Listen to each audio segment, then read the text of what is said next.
The pregnancy test was still warm in my hand when my husband looked at me as though I were a complete stranger. He didn't smile. He didn't ask if I was happy. He didn't hug me. Instead, his jaw tightened, his eyes turned cold, and he spoke 5 words that shattered 6 years of marriage. "That baby isn't mine." For a second, I honestly thought he was joking. My laugh escaped before I could stop it, but it died the moment I realized he wasn't smiling. He carefully placed the tiny baby onesie and the ultrasound picture back onto the kitchen island, as if they were evidence at a crime scene rather than the happiest news I'd ever carried home. "I know what you've been doing," Derek said quietly. My stomach dropped. "What are you talking about? Don't insult me by pretending. Pack your things."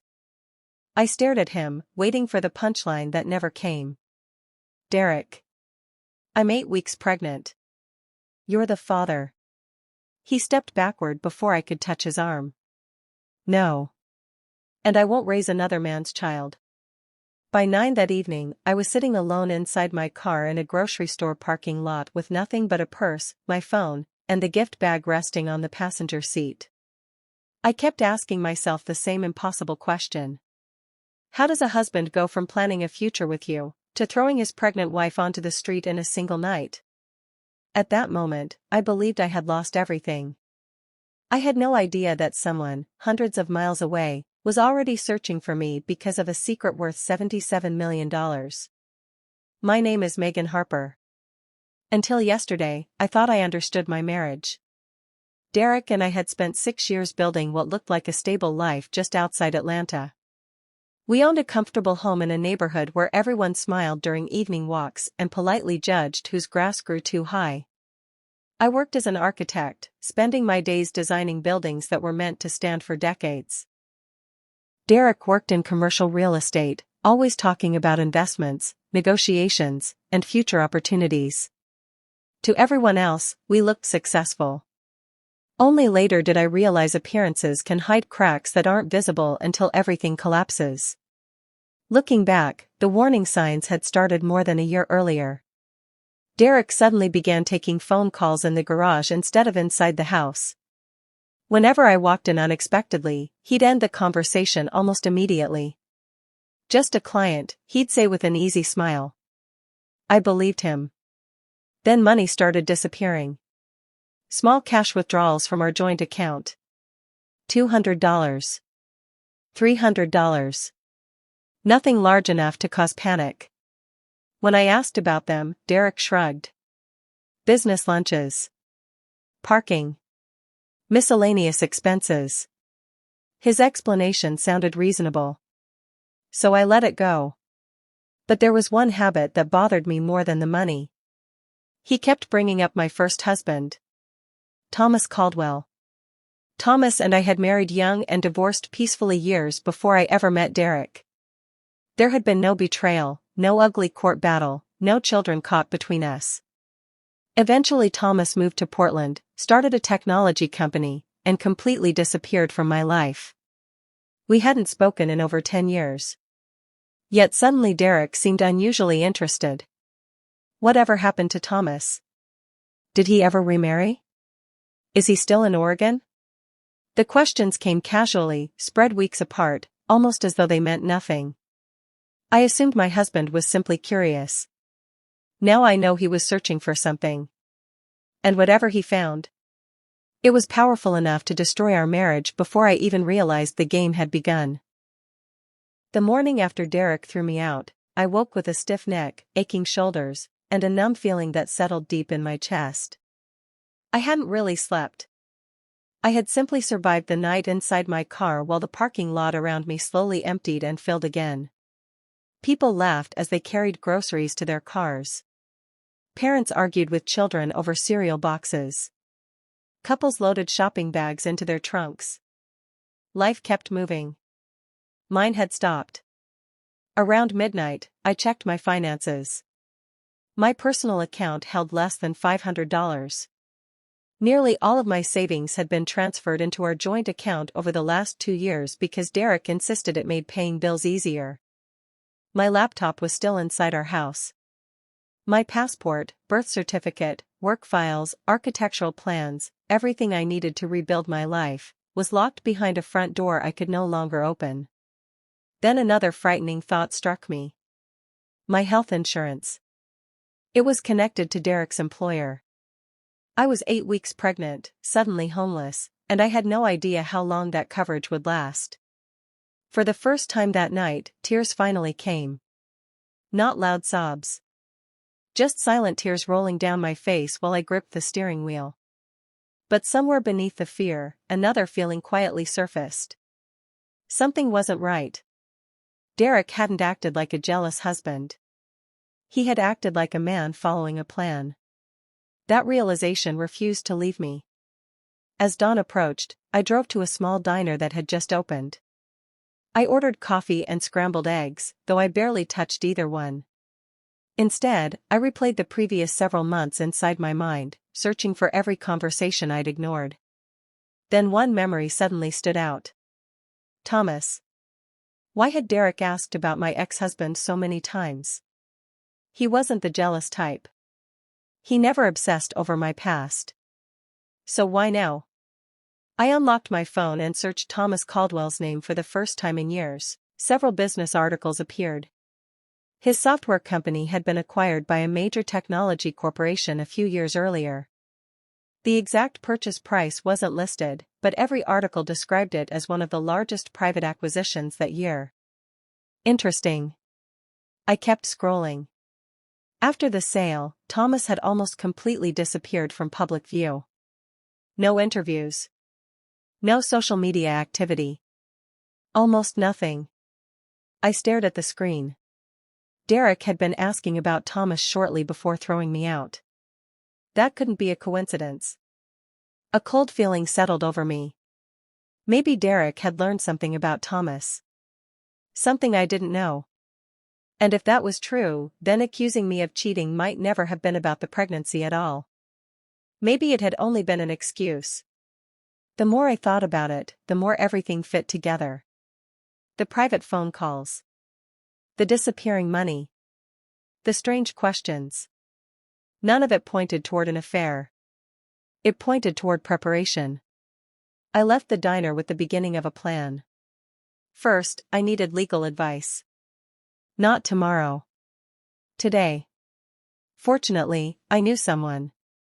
Claire Sutton. A respected family attorney I'd met through a professional networking event months earlier. I texted her before 8 in the morning, apologizing for the early message and asking if she could possibly see me. Less than 15 minutes later, my phone vibrated. Come at 8:45. I'll clear my schedule. Relief washed over me. For the first time since leaving my home, I didn't feel completely alone. Claire listened without interrupting while I explained everything, from the pregnancy announcement to Derek's accusations, being forced out of the house, and spending the night inside my car. When I finished, she remained silent for several seconds before asking one simple question. Do you have access to your joint bank account? I think so. Check it. I logged into the banking app. My heart nearly stopped. The balance showed only $43. Yesterday afternoon, it had contained more than $31,000. I checked the transaction history. 3 large transfers. All completed less than an hour after Derek forced me out of the house. He emptied it, I whispered. Claire leaned forward. Screenshot everything. I looked at her. He planned this? She nodded slowly. People don't move marital assets in the middle of the night unless they expect a legal fight. I swallowed hard. So, he expected me to leave? Claire's eyes narrowed. No. She spoke carefully. I think he expected to force you out. The room suddenly felt colder. Every decision Derek had made suddenly looked less emotional. And far more calculated. Then Claire asked the question that changed everything. Megan, tell me about your first husband. Claire waited patiently while I gathered my thoughts. My first husband was Thomas Caldwell, I began. We were married for 4 years. We were young, ambitious, and eventually realized we wanted different lives. There wasn't a scandal or a betrayal. We simply let each other go. When was the last time you spoke to him? More than 10 years ago. And your current husband suddenly became interested in him? I nodded. Over the last few months, Derek kept bringing him up. At first, I thought it was harmless curiosity. Now. I paused, looking down at the bank records on the table. Now I don't think it was curiosity at all. Claire tapped her pen against the legal pad. If your husband researched your ex-husband before forcing you out, then we need to know why. She handed me a sheet of paper. I want you to contact an estate attorney today. If there's anything involving Thomas, an inheritance, a trust, anything at all, we need to know before Derek does anything else. The word inheritance sounded ridiculous. Thomas and I had divorced over a decade ago. Why would he leave me anything? Still, nothing about the last 24 hours made sense anymore. I agreed. Before leaving Claire's office, she helped me file an emergency request to freeze any additional movement of our marital assets. She also prepared paperwork confirming that Derek had no legal right to prevent me from retrieving my personal belongings from our home. As I walked back to my car, my phone felt unusually heavy in my hand. There was one person I needed to contact. Rachel Caldwell. Thomas's younger sister. We had always gotten along, but after the divorce our lives naturally drifted apart. I wasn't even sure she still remembered me. After finding her profile online, I sent a short message. Hi Rachel. This is Megan. I know this may seem unexpected, but I need to ask you something regarding Thomas. Please call me when you can. Then I waited. Every minute felt like an hour. Exactly 43 minutes later, my phone rang. The caller ID showed an Oregon number. Megan? Rachel's voice was gentle but uncertain. Rachel, thank you for calling. There was a long silence before she spoke again. I honestly thought the attorneys would have found you by now. My heartbeat skipped. Attorneys? You really don't know? I don't know what. Rachel inhaled deeply. Thomas passed away 5 months ago. Everything around me went silent. Cars continued moving through the parking garage. People walked past carrying shopping bags. But for me, time simply stopped. What happened? He suffered a stroke. I leaned against my car for support. Thomas. Gone. A man who had once shared 4 years of my life had disappeared from this world, and I hadn't even known. I'm so sorry, I whispered. He talked about you, you know, Rachel said quietly. I closed my eyes. He always said you were the only person who never wanted anything from him. Tears filled my eyes. Not because I still loved Thomas. That chapter had ended years ago. But because despite everything, he had remembered me with kindness. Rachel cleared her throat. Megan, his estate attorney has been trying to locate you. My fingers tightened around the phone. Locate me? Yes. Why? I think you should speak directly with him. She gave me a name. Gordon Reeves. A respected estate lawyer in Portland. As soon as the call ended, I dialed his office. His assistant answered professionally and asked me to hold. Several minutes later, another voice came onto the line. Mrs. Harper? Yes. This is Gordon Reeves. I understand you've been trying to reach me. We have. May I ask why? There was a brief pause. First, allow me to express my condolences regarding Mr. Caldwell. Thank you. Second. He continued carefully, you are listed as a beneficiary in his estate. I frowned. There must be some mistake. There isn't. I was his ex-wife. I'm aware. But we divorced over 10 years ago. That is correct. My mind refused to process what I was hearing. Mr. Reeves, why would Thomas leave me anything?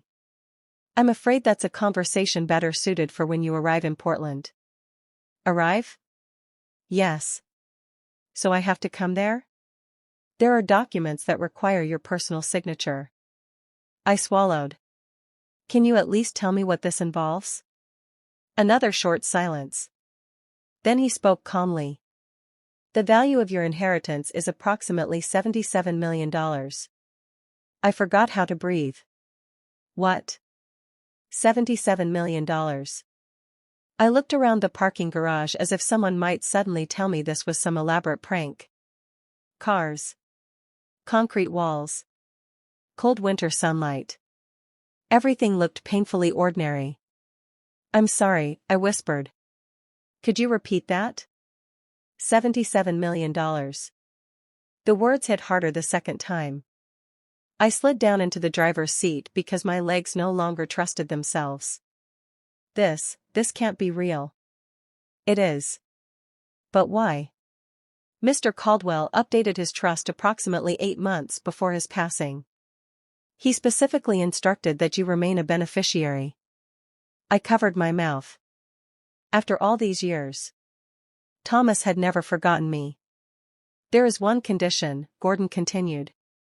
You must appear in person within 60 days to verify your identity and complete the legal transfer. That's all? Yes. It isn't a contest? No. I don't have to fight anyone? No. He paused before asking a question that caught me off guard. Mrs. Harper, has someone recently shown unusual interest in Mr. Caldwell's estate? I stared through the windshield. The pieces finally began connecting. Derek's sudden curiosity. His secret phone calls. The disappearing cash. The accusation that the baby wasn't his. Throwing me out the very night I announced my pregnancy. None of it had been random. He knew. He had somehow discovered Thomas was gone. He had learned that money was involved. And before I could find out, he tried to erase me from his life. My voice trembled. I think my husband knew before I did. The line went quiet. Finally Gordon spoke. If that's true, you need to protect yourself immediately. I already have an attorney. Good. When the inheritance is transferred, it must remain separate property. Do not place it into any joint account. Do not discuss it with your husband. Let your attorney handle every communication. I understand. After we ended the call, I remained inside the parking garage for nearly 20 minutes. Not celebrating. Not smiling. Just thinking.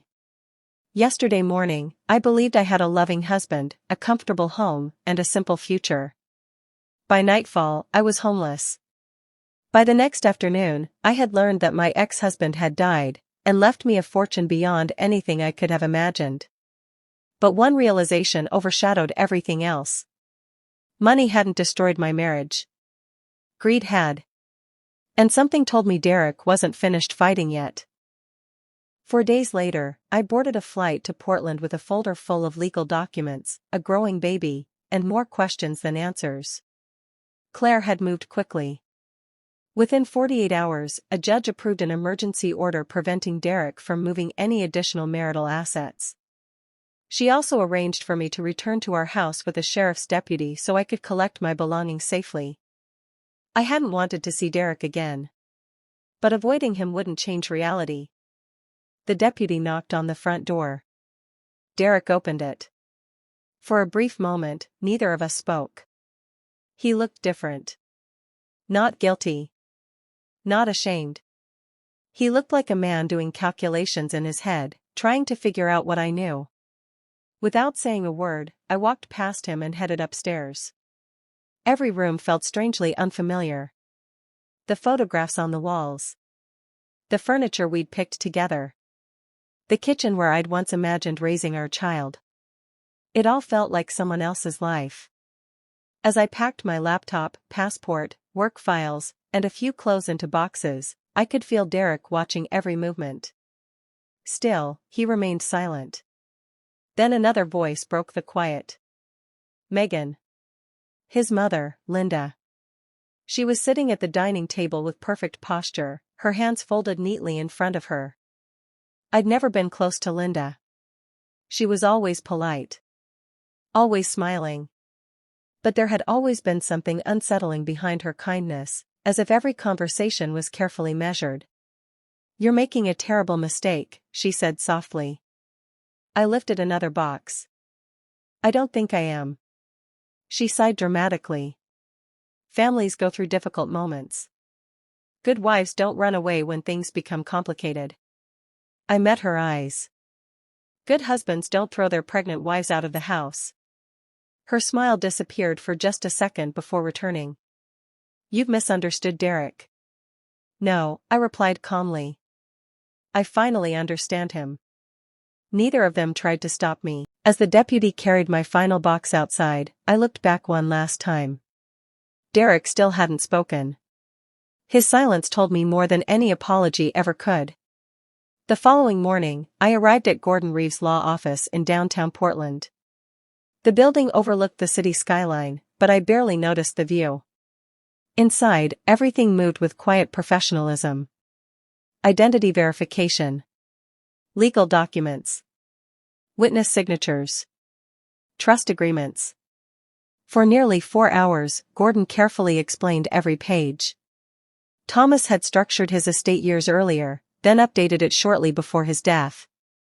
Most of his fortune came from the sale of his software company along with investments that had continued growing. The first transfer would arrive within 30 days. The remaining assets would be distributed gradually over the following months. When the final document was signed, Gordon closed the folder and looked directly at me. "Megan, Thomas trusted you." I swallowed. "I don't know why." He smiled gently. "Sometimes people remember the ones who loved them before success changed everything." Those words stayed with me long after I left the office. When I returned to Atlanta, life remained surprisingly quiet. Too quiet. Claire often reminded me that silence during litigation rarely meant peace. It usually meant preparation. She was right. 3 days later my phone rang. The number was unfamiliar. I answered. A calm male voice greeted me. "Megan?" "Yes. I'm calling as a friend of Derek's." I immediately became cautious. "What do you want?" "I just wanted to offer some advice." "I'm listening." "Divorce cases can become unpleasant." I said nothing. Architects depend on professional reputations. Another pause. "It would be unfortunate if someone questioned your license." There it was. Not a direct threat. Just enough words to make the meaning perfectly clear. I quietly activated the recording feature on my phone. "May I have your name?" Silence. Then the call disconnected. I stared at the screen for several seconds before dialing Claire. She listened to the recording twice. When it ended, she smiled. "They just made a serious mistake." "What happens now?" "We file a harassment motion." "And if Derek claims he knew nothing about it?" "Then he'll have to explain why one of his close associates suddenly decided to threaten his pregnant wife during an active divorce case." By Monday afternoon, the motion had been filed. On Tuesday morning, Derek's attorney contacted Claire requesting settlement discussions. "They're nervous," Claire told me. "They expected you to panic." I almost did. But you didn't. For the first time in weeks, I finally allowed myself to slow down. Jess, my closest friend since graduate school, insisted I stay in her spare bedroom. She never asked unnecessary questions. She simply handed me a house key and said, "This is your home until you have one again." Some people save your life with grand gestures. Others save it by making soup, giving you clean towels, and reminding you to eat. Jess did all three.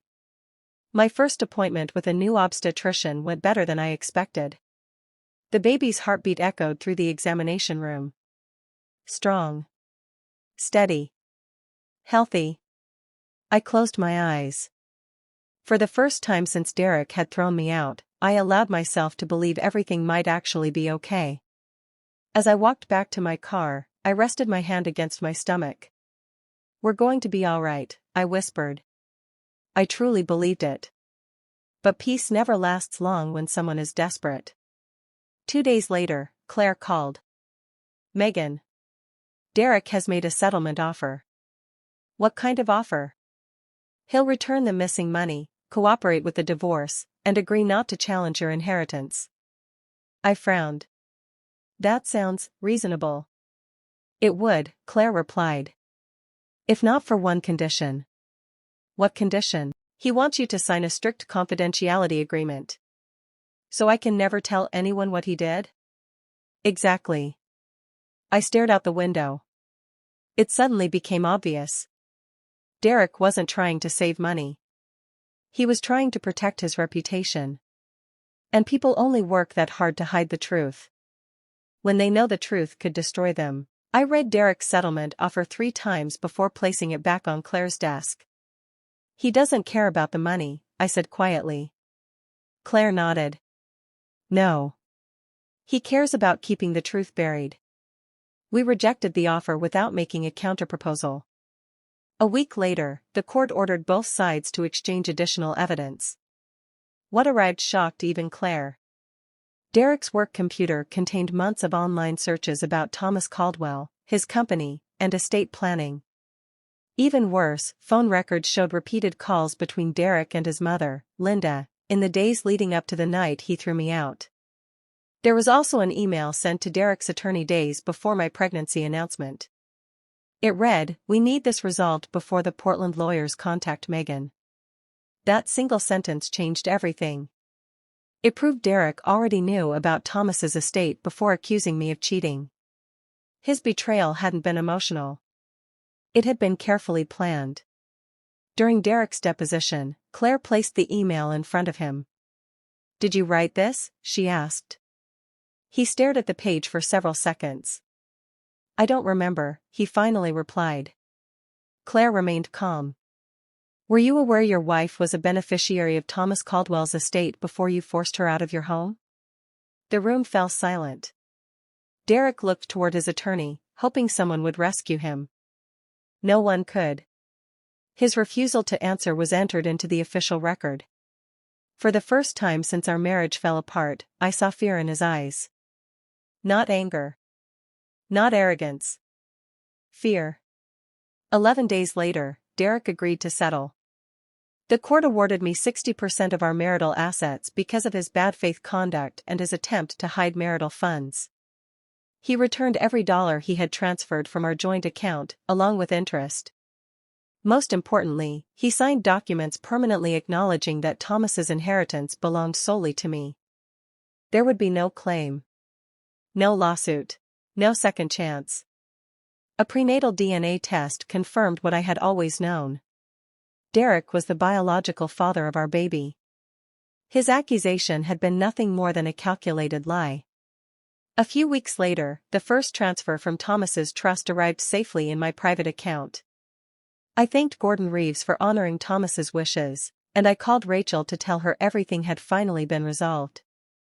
She simply said, "Thomas would be happy knowing you're safe." Months later, I gave birth to a beautiful little girl. I named her Ellie. Holding her for the first time, I realized something unexpected. The greatest gift Thomas left me wasn't the money. It was the freedom to build a life where my daughter would never have to depend on people who valued greed over love. Today, I own my own architectural firm. Ellie fills our home with laughter, and every decision I make is built on honesty instead of fear. As for Derek, he remains part of Ellie's life as her father, but nothing more. Trust, once destroyed so completely, never truly returns. Linda never contacted me again. Perhaps she finally understood that manipulation only works on people who don't know their own worth. Ending. Looking back, I no longer remember the cold night I spent sleeping in my car as the moment my life fell apart. I remember it as the night my real life began. Derek believed fear would silence me.